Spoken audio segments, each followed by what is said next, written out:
자, 4-3절 배열과 포인트의 만남을 보도록 할게요. 포인트 변수, 포인트가 이제 배열을 가리키게끔 연결 지어 놓고 나서 이제 사용을 해 볼 거예요. 그래서 포인트는 우리 주로 다른 대상을 가리키는 역할을 한다고 했어요. 그래서 앞장에서는 주로 그냥 이해를 하기, 포인트 변수를 이해하기 위해서 변수를 가리키게끔 해서 다른 변수 처음에 넘버 원을 가리켰다가 그 다음에 넘버 투를 가리키게끔 이렇게 이제 한번 바꿔봤는데, 자, 포인트의 능력을 이제 보는 데는 조금 부족했어요. 그렇지만 이제 포인트가 배열을 가리키게 되면 이제 포인트가 배열을 가리키게 되면 이 배열을 활용하는데 많은 도움을 주게 될 거예요. 그래서 우리가 이제 포인트 공부를 뒤에도 계속 해 나가는데, 이후의 이 주제들도 주로 포인트 이 자체에 대해서보다는 이제 포인트가 가리키는 대상이 누구냐, 그 가리키는 대상에 따라서 이제 특징이 나타나고 그걸 활용을 하게 될 거예요. 그래서 포인터의 자체는 우리가 3장에서 배웠던 가장 그 기본적인 사양들을 머릿속에 숙지를 하고, 그리고 이제 가리키는 대상이 배열이 되든지 함수가 되든지 다차원 배열이 된다든지 구조체가 된다든지 이렇게 할 때마다 거기와 연관되는 특징들이 나타나게 되는 거거든요. 자, 이제 첫 번째 배열과의 연관성을 살펴보는 거예요. 그래서 포인트가 배열을 가리키고 나면 이 배열을 포인트 연산 형식으로 표현이 가능해진다라고 했죠. 그래서 앞에 예제에서도 살짝 맛을 봤었고요. 그리고 포인터에다가도 배열의 대괄호 연산을 사용할 수 있게 된대요. 이렇게 연결을 짓고 나면 배열의 이름이나 포인트 변수나 거의 동일한 일을 하는 것처럼 볼 수 있다는 거예요. 그래서 앞에 예제에서도 일부를 한번 봤는데, 이번에 좀 더 배열과 포인트와의 관계를 또 정리를 해보도록 할게요. 그래서 첫 번째 예제에서는 역참조 연산과 그 다음에 더하기 연산을 이용해서 한번 표현하는 걸 살펴볼 거고요. 두 번째 예제에서는 배열을 가리키는 포인터 두 개를 만들 거예요. 배열을 가리키는 두 개의 포인트를 만들어 놓고 그 포인트에다가 하나는 증가와 감소 연산을 사용하고 하나는 플러스 연산을 이용하게끔 해서 또 차이점도 한번 살펴보는 시간을 가져보도록 할게요. 자, 그러면 첫 번째 예제에서, 이번 첫 번째 예제는 배열 준비를 해놓고 포인트 변수 IPTR이 AR를 가리키게끔 준비를 해놨어요.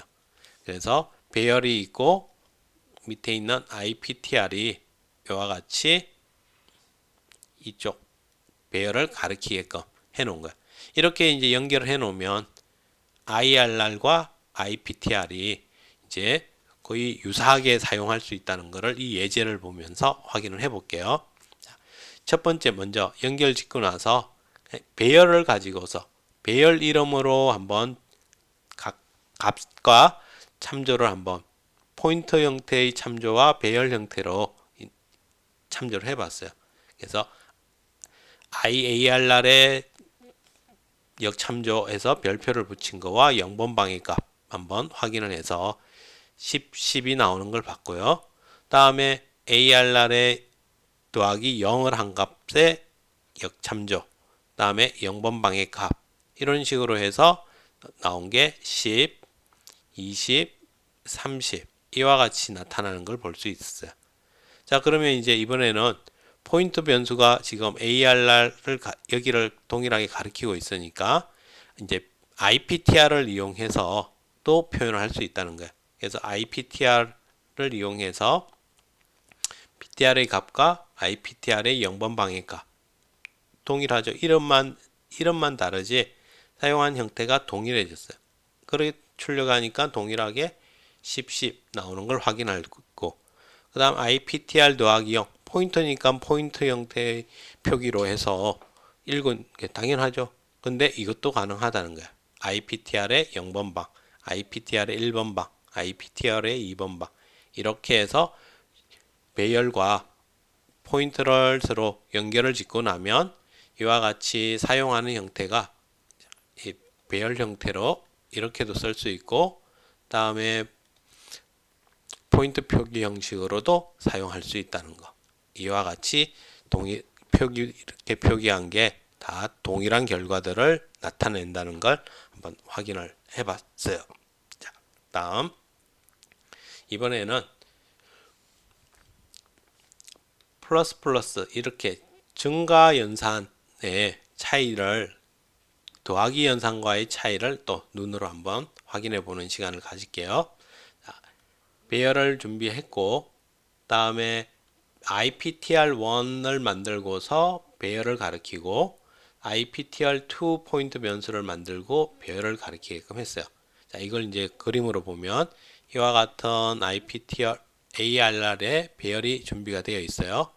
배열이 준비가 되어 있고, IPTR 포인트 변수를 하나 만들고 얘가 여기를 가리키게끔 했어요. 그러니까 이곳에 주소값이 들어있겠죠. 자, IPTR2를 하나 또 만들고 ARR을 가리키게 했어요. 둘 다 동일하게 배열의 시작 주소값을 가지게끔 준비를 했어요. 그리고 처음 IPTR1의 값, 그 다음에 IPTR2 했는데, 자, IPTR1 같은 경우는 이제 여기다가 플러스 연산을 가해 줄 거고, 여기는 그냥 더하기 연산만 진행을 할 거예요. 그래서 IPTR1의 값 하니까 당연히 10이 나오겠죠. 10 나올 거고, IPTR 더하기 0번 위치의 값 하니까 얘도 0번 위치의 값 10이 나왔어요. 이렇게 해서 이렇게 10, 10이 출력된 걸 확인했고요. 자, 이 다음에 IPTR1은 플러스 증가를 시켰어요. 그러니까 IPTR1은 이제 어디를 가리킨다? 1을 플러스를 했으니까 4바이트만큼 증가가 되어서 이곳을 가리키게 된다는 거예요. 자, 여기를 가리키고 있고, 그러면 이제 이번에 또 IPTR1의 값 출력하니까 어디? 여기 20이라는 값이 출력되는 걸 볼 수 있죠. 20. 그 다음에 IPTR2는 더하기 1을 해서 값을 출력을 했어요. 그러니까 0x100에다가 1을 더하기 1을 하면 0x1004 4바이트가 커진 공간, 이 공간이 되겠죠. 이 공간에 있는 값을 읽어내게 될 거예요. 얘는 여전히 여기를 가리키고 있는 거고요. 그래서 20이라는 값이 동일하게 출력되는 걸 볼 수 있죠. 또 I++ 했으니까 얘는 다음 여기를 가리키게 되겠죠. 그래서 출력을 했더니 30이 나왔고, 다음에 더하기 2 하니까 더하기 2를 하면 0x1008번지가 되겠죠. 여기가 되니까 이곳에 있는 값을 읽게 되니까 여기에 있는 30이라는 값이 읽혀진다는 거예요. 자, 이렇게 해서 완료가 되고 나면 이제 포인트가 가리키는 위치가 다르죠. IPTR1은 어디를 가리키고 있냐면 여기 아래를 가리키고 있고, IPTR2는 여전히 여기를 나타내고 있는 거예요. 이렇게 포인트를 사용하는 데 있어서 플러스 연산을 이용한 거랑 더하기 연산을 이용해서 표현한 게 마치고 났을 때의 포인트의 위치는 다르다라는 사실을 확인해 볼 수 있을 거예요. 그래서 마지막으로 IPTR1의 값과 IPTR2의 값을 한번 확인을 해 봤더니 30과 10 이렇게 나타나는, 얘가 가리키는 거는 여기 이렇게 나타나는 걸 볼 수 있다는 거예요. 이렇게 해서 우리가 포인트 변수의 플러스 연산과 더하기 연산을 이용을 해서 표현을 해봤어요. 그러니까 배열의 이름 자체에도 한다면은 이거는 불가능하겠죠. 이렇게 더하기 하는 건 불가능하지만 이렇게 표현하는 거는 가능하니까 여러분이 여기 사이에다가 하나 더 추가해서 여기 뒤에다가 뭐 %d를 하나 더 넣어서 IARR 더하기 0의 값, 뭐 이런 식으로 해서 하나 더 추가해서 확인해 볼 수도 있을 거예요. 자, 이렇게 하면서 우리가 배열과 포인터, 그래서 포인트가 배열을 가리키게끔 해놓고 나서 두 개의 연산을 진행을 한번 시켜봤어요. 자, 그러면 이제 여기까지의 내용을 한번 여러분이 확인을 해보고 나서 미니 퀴즈를 한번 직접 작성을 해서 배열과 포인트와의 관계를 한번 활용을 한번 해볼 수 있도록 하세요. 그래서 1, 2, 3번 문제를 이용해서 그동안 배운 내용을 한번 점검해 보는 시간을 가질 수 있도록 하세요. 네, 수고하셨습니다.